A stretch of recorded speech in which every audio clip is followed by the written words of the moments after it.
Georgia is in the midst of a historic run. Yes, sir. In football. They are doing something that, dare I say, no one has ever done before.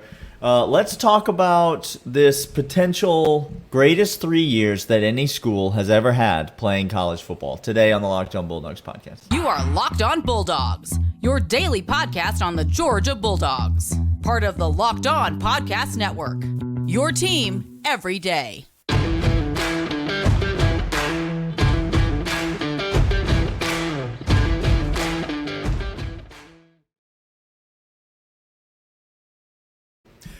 Welcome back, Locked On Bulldogs, part of the Locked On Podcast Network, your team every day. Daniel and myself on location, not at home.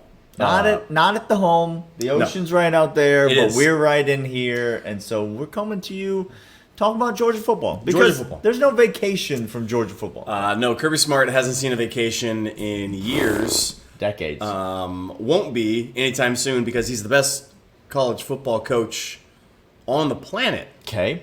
Well, that's current. And he likes current that. Events. Yeah. And he's going to keep doing that. That's great. We're talking today about a historic run at UGA, what we have the opportunity to do as this historic run, and maybe others who have tried or came close to these types of 3-year spans. What are the benchmarks? What are the standards, if you will, a word that people like to throw around? People like to say certain said programs and certain people are the standard. Mm-hmm. I like to say that the standard is evident.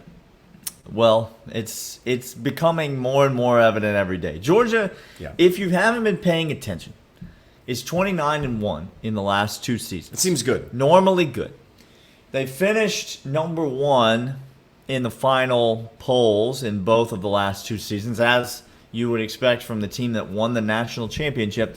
And so Georgia is going into this season, they will be the prohibitive favorite in every game that they play. In fact, right now you can go and look. Georgia the road at Tennessee, more than a touchdown favorite. Favored by 21.5 against Florida right now on FanDuel, which, I mean, still lay them. Just lay them. Hey, by the way, just want to let everybody know, we have an open invite. When Florida Week comes, crossover. Let's do a crossover. Us and Brandon, Locked On Bulldogs. We will do a crossover. And Locked On Gators will be happening. You love to see it. You do. It's Georgia's going to be the prohibitive favorite in every game that we play this season. Which begs the question, start to look ahead a little bit. Okay. If you're a Georgia fan and you think, well, this Georgia team goes 12-0 going into the SEC championship game. Uh-huh. That's going to put us at 41-1. That seems pretty significant. Seems large and in charge. If Georgia runs the table again, okay, and goes 15-0, wins the national championship, not only do we have the three-peat, which is obviously a big deal, never been done in modern college football, but you also set a benchmark of 44-1 in 3 seasons. That's never even been approached. That hasn't been sniffed, hasn't been thought of, hasn't actually been anything. You just don't set out that goal. Like if you were to look at any other college football program and say, hey, give me a 3-year goal, no coach in America would legitimately put down. Every coach might say something along the lines of, well, we play to win every game. Yeah, of course you do. I get that. Sure thing. But no coach would ever say 1 loss. How about 44-1, 3 years, 3 straight national championships? National championship. You'd be laughed at. That's NCAA video game level. It is ludicrous. That's what you do with Wyoming in NCAA when you take them over. Why is it always Wyoming? Because they've got great uniforms. The yellow and brown is like so awful. It's awesome. It's awesome. Also, San Jose State. I took San Jose State a couple of years. San Jose State. Just saying. It's nice. Well, good basketball team. And also apparently good football dynasty. No, this historic run is something that we could be in the midst of, could be in the middle of, which would be just absolutely fantastic. We're going to come back after this, give you some benchmarks, some old standards. Who's done this? If you will. Who's had some good years in college? What does a good 3-year stretch in college football look like? But first, I want to let you know about FanDuel. FanDuel is the official sports book of Locked On Podcast. And this just in is the most used app on my phone.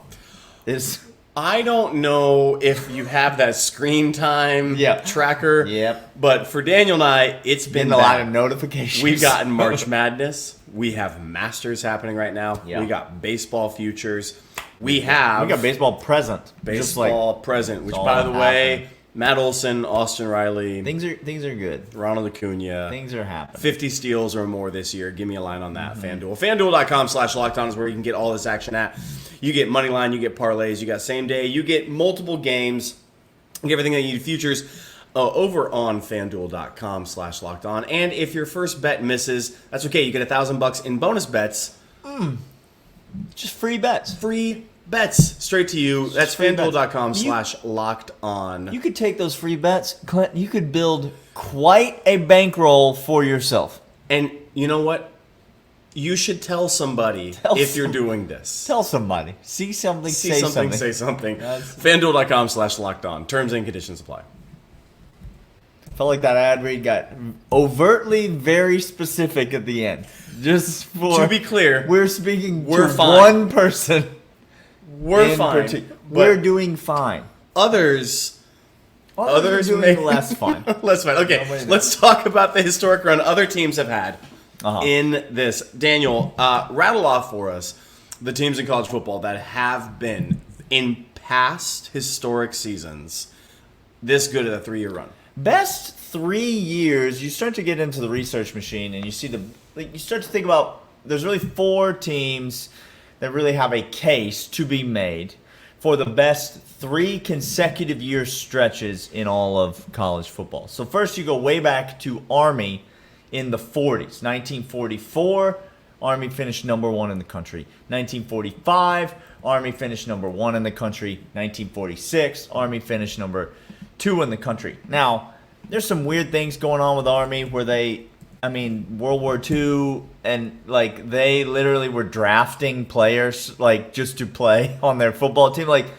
They could just get anyone in the country. It was. You just said the 3-year run for Army, 44, 45, 46, and you're literally saying World War II has ended in 44, 45. So 2 of those 3 seasons were after. One of the 3 seasons was literally. This is what I'm trying to say. Literally everyone was in the Army. Okay. And therefore, Army was just like, oh, well, there's a bunch of good football players that happen to be in the Army right now. And this is history, Clint. This is actually what happened. So Army was really good at football in the mid to late 1940s. Not so much anymore. It's like that 1 year Jimbo Fisher was really good at recruiting. Oh. And it's only instead of NIL, it was World War II. By the way, we can say definitively that if Florida crab legs was how he was getting recruits there, not a bad way to get them. It's not listen, better than World War II. Okay, so that's the first real dynasty in college football. You're talking about a 3-year run. Okay. Finish number 1. Finish number 1, finish number 2. 3 consecutive years. That's important. Yeah. Let's think about that. Second team is Miami in the late 80s. Now, Miami in the late 80s was an absolute juggernaut. Beast. By the way, let's see. Let's get these numbers. Army in that 3-year stretch finished 27-0-1. Didn't lose a game in 3 years. Only had 1 tie. Wing T, I tell you. Pretty impressive stretch for Army. Now, Miami in the late 80s, it's 87. They finished number 1. 88, they finished number 2. And then 89, they finished number 1 again. And so number 1, number 2, number 1. They were 34-2 during that 3-year stretch. Obviously, had the loss to Notre Dame one of those years. And then you go to Southern Cal in the early 2000s. These are some of these runs that a lot of us remember. I remember that Miami run as well, but I am also very old. Southern Cal in the early 2000s, the Pete Carroll Dynasty, 2003 to 2005. They were number 1 in 2003. They were number 1 in 2004, and they finished number 2 in 2005. Give them an overall record of 37-2 during that 3-year stretch. And then you got Alabama, the most recent 3-year stretch in terms of historic runs in college football. 2015, 2016, 2017, they finished number 1 in 2015 and 2017, and number 2 in 2016. They were 41-3. Actually lost a game in all 3 of those seasons. So wait, I'm just making sure. Hold on a second. If I hear you correctly, Alabama during their best 3-year stretch ever in history didn't once have a perfect season. Not one time during their best 3-year stretch in program history. They lost a game in each of those seasons. They, I think, objectively speaking, are the worst of these 4. If I was to categorize them. Yeah, absolutely. I mean, you got this Army team that had 1 tie, and you got Miami that had 2 losses in 3 years. Southern Cal had 2 losses in 3 years, and Alabama with 3 losses in those 3 years. Now, Georgia is sitting already on a 2-year run of 29-1, only 1 loss. And so even if Georgia loses a game this year, goes 14-1, wins the national championship, you're talking about number 1 being the first school in the history of college football, if Georgia wins the national championship, to finish number 1 3 years in a row in the AP poll. That's the first school in the history of college football to do that. We elicited World War II as a reference point. That's what we're talking about. And then you're getting into territory where even if Georgia doesn't go undefeated, even if they go 14-1, let's say they're losing the SEC championship game this year, Brian Kelly gets the best of them. You know, the best team in the West comes out and they win in the SEC championship game. You didn't mishear him, by the way. Let's say they go 14-1, win the national championship. You're still looking at a team that goes 43-2, which would be the best run in college football. You know, maybe you could argue you quibble over, like, is it not, or whatever. But here's the thing that goes without saying. We just listed you the best 4 in college football, best 4 3-year runs in college football history. None of them are as good as if Georgia goes undefeated this year. 44-1, 3 straight national championships, only team ever to finish number 1 in the final AP poll. That will be the most impressive 3 years in the history of collegiate athletic competition, hands down.